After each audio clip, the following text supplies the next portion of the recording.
So, the first thing that I wanted to go over is this foam soap dispenser that I've found on Amazon.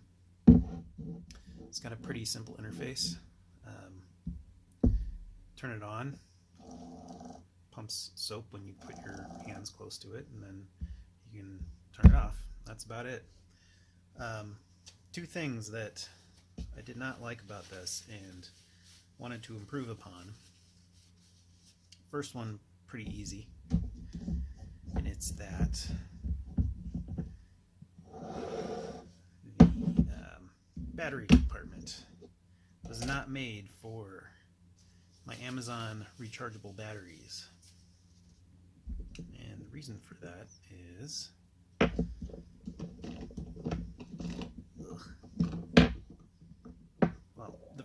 first off, the reason why I wanted to do rechargeable batteries is it claims to only last for 3 months on a full charge, and I don't want to be swapping out batteries so often. I think that's wasteful. And rechargeable batteries are perfect.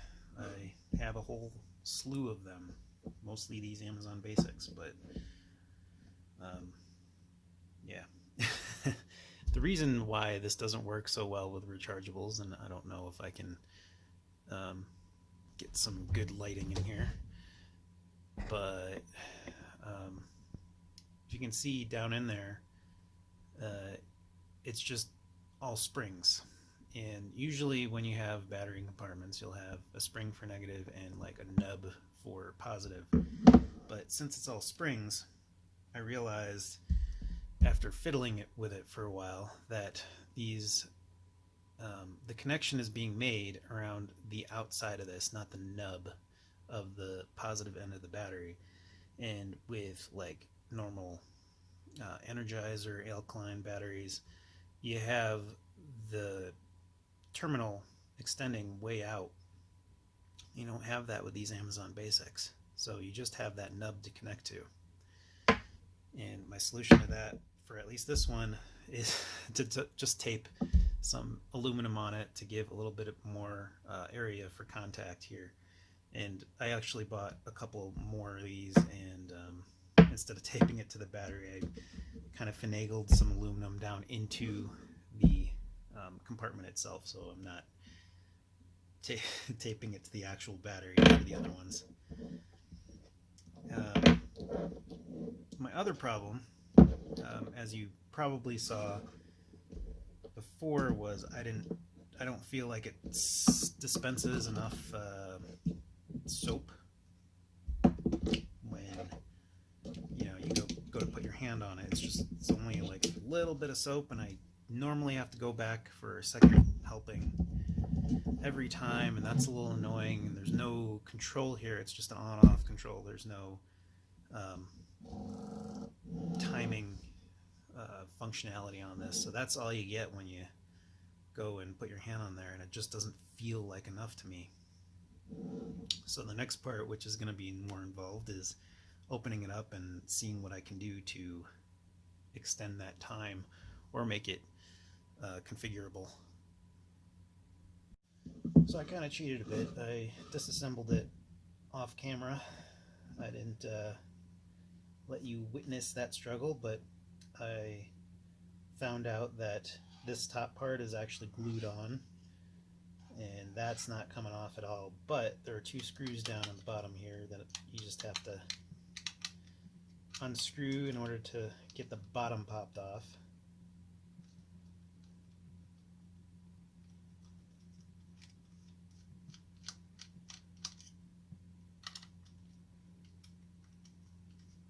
And they're Phillips head, but I'm using a flat head because it's just the easiest thing that I had nearby.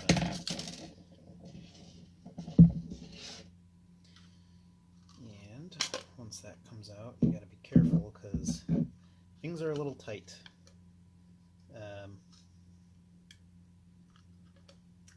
There are a few tubes. I might have already disconnected something. No, I think I'm good so far. Oh, now I disconnected something. So there's this terminal that connects to the bottom, and then this tube which supplies the soap. and that disconnects the bottom portion from the top, and then there's a circuit board in there with all the electronics that I'll have to remove. And three Phillips screws. It looks like I forgot to put two in there. I just put one back in. So I'll go ahead and remove that. And then another terminal here that attaches the front infrared sensor there. Oh, and interestingly, there's a pot here that's accessible that actually controls how sensitive this infrared sensor should be. So that's a pretty easy tweak, but there's no other tweak for changing the amount of time it dispenses.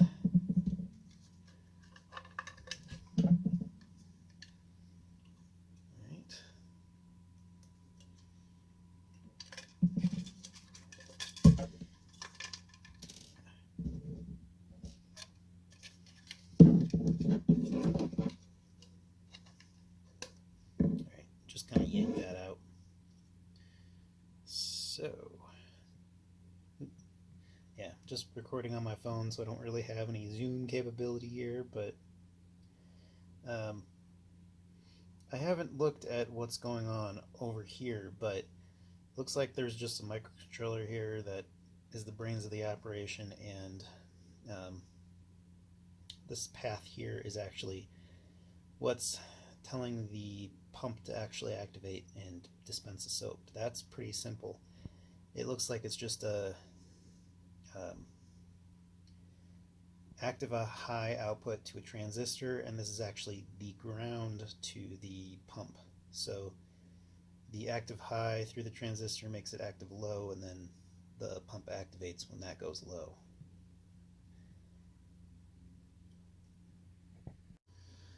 I poked and prodded at this board for a little while to reverse engineer what the microcontroller does, and I decided that instead of having a 555 timer just simply extend the length of the pump, it would be just as easy to completely swap out the microcontroller with something that I have offhand. And here I have a MSP 430, and the reason why I like MSP 430s is because they come in dip packages. And not only that, but they are low power. They're not as low power as some other microcontrollers that you can find out there, but they're still, 200 to 300 microamps at 1 megahertz, which will still run off of 4 AA's for a year if that's all it was doing. But the thing that's really using all the power are these infrared lights. So I have my microcontroller reverse engineered here. Let me just move everything out of the way and I'll be right back. This is what I came up with after looking over the electronics and poking it with a voltmeter and oscilloscope. First off, this being the microcontroller, pins 4 and 11 of the microcontroller were their power inputs, 4 being 3.3 volts in, 11 being ground.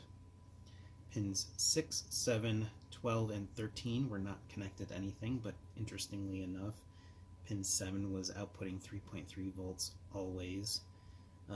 Didn't matter what state it was in, on, off, pumping or not pumping, or so on and so forth. It just always 3.3 there. Pin 5 is the button sense. 0 volts is not pressed, 3.3 volts is pressed. Pin 3 is the low battery detection. It seems like I have the little schematic up here. Battery input goes through this voltage divider resistor array into ground, and if the base emitter was saturated, that means that the battery is fine. Otherwise, if it's not, the pin into the microcontroller would be floating. So 0 volts means it's okay. If it's floating, it's low battery, which means that there has to be a pull-up resistor. It seems like every 3 seconds or so, it activates this pull-up resistor, checks what the input is, and if it's reading high, that means that battery is low. So that means it pulses the red LED for a certain amount of time, and then before going back to its regular operation. So that's just its low battery detection. You'll see the red LED flash once every 3 seconds or so. Pins 8 and 9 are the LED outputs. 8 is the white LED, 9 is the red LED. 0 volts is off, 3.3 volts is on for both of those. Pin 14 is the pump out. Whenever the pump needed to be activated, it would output 3.3 volts, otherwise it's 0 volts for off. Whenever it was activated, it would activate for 0.9 seconds. Pins 2 and 10 kind of work tandemly. Pin 10 is some pulsing signal that goes to the infrared LEDs, and pin 2 is high whenever pin 10 is pulsing, and it's low when pin 10 is not pulsing. So that, I kind of gave this explanation up here. When it's waiting for the hand to be sensed, I see 7 pulses at 50% duty cycle over 3 milliseconds, and this happens every 300 milliseconds. And that's about 2,333 hertz. And when the hand goes in there, it then continually pulses until the hand is released. And that just pulses at 2,333 hertz until clear. So the IR sense being pin 1, whenever pin 2 is high, 0 volts pulsing would mean that the hand is sensed, otherwise it's a static 2.6 volts is coming back. So here's what it appears the infrared sensor is handled. There are 2 output signals and 1 input signal. One of the output signals just is high as long as we're pulsing. The other one pulses at some set frequency, which I had calculated to about 2,300 hertz. And the input sense is a little lower than the output, probably because it's going through a diode, it looks like. But it looks like when the hand is sensed, when this pulse goes up, it pulls this down momentarily and then comes back up. So I showed 2 examples of that, and then over here when a hand is not sensed, it just stays high throughout that until this pulse active out goes low, then it goes low. 300 or so milliseconds, it will activate itself, do its pulses, and then go back into a low power mode. At least that's what it seems like based off of what kind of current it's drawing. So if I'm going to recreate this with a MSP 430, I'd want to go into low power mode 3 or something like that for the 300 milliseconds duration, wake up, do my pulses, see if there's a hand in the way. If there's no hand, then go back to low power mode 3 and so on to conserve battery power. This is the state diagram in which I program the software. It's entirely interrupt driven, so once the main method is done setting up the I/O, it just goes in perpetual sleep, and then the rest of it's driven off of interrupts. We've got an on mode and an off mode. Off mode operates in low power mode 4, so that's just the lowest low power mode, which doesn't even have the clock active. The on mode operates in low power mode 3, which allows it to use the clock in order to transition to other states as needed. So we first enter the sleep mode once we turn on. After 300 milliseconds, we transition into checking IR. If we don't detect the hand, we go back to sleep. Otherwise, we go into the dispense group, and specifically the dispense and wait for release. if the hand is still there for 1.8 seconds, then we transition to just waiting for release and no longer dispensing. Otherwise, if the hand is released before we're done dispensing, then we enter the just dispense state and we wait until we reach the 0.9 seconds threshold before we go back to sleep. So in this case, 0.9 seconds is the minimum dispense time and 1.8 seconds is the maximum dispense time. And then we transition between the on mode and off mode based on this button pressed interrupt. And the internal circuitry had a capacitive sensor with its own debound circuitry, so it was really easy just to set up interrupt to go between these two. This is a quick doodle of how I wired up the microcontroller. I needed this external crystal in order to keep the clock active at a set frequency while I was in a low power state. I completed wiring up my custom microcontroller circuit and programmed my MSP430 with the software that I need.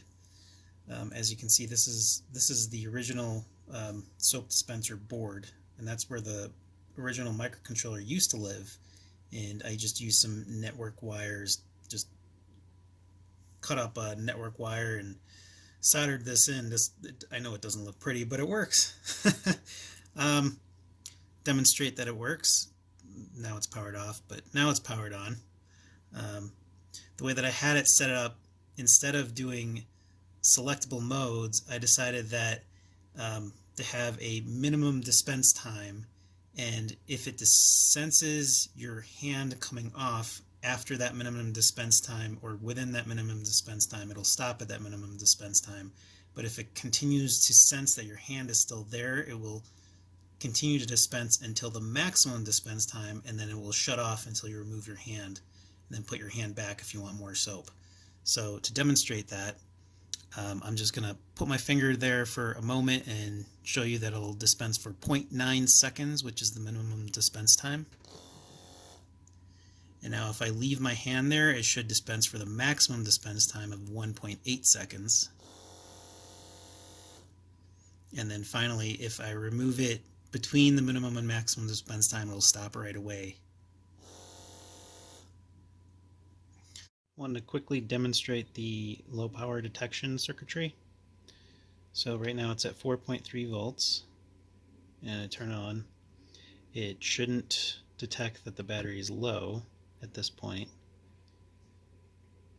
Wait a few seconds to make sure that that's confirmed.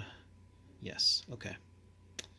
And now I will lower it to 4 volts.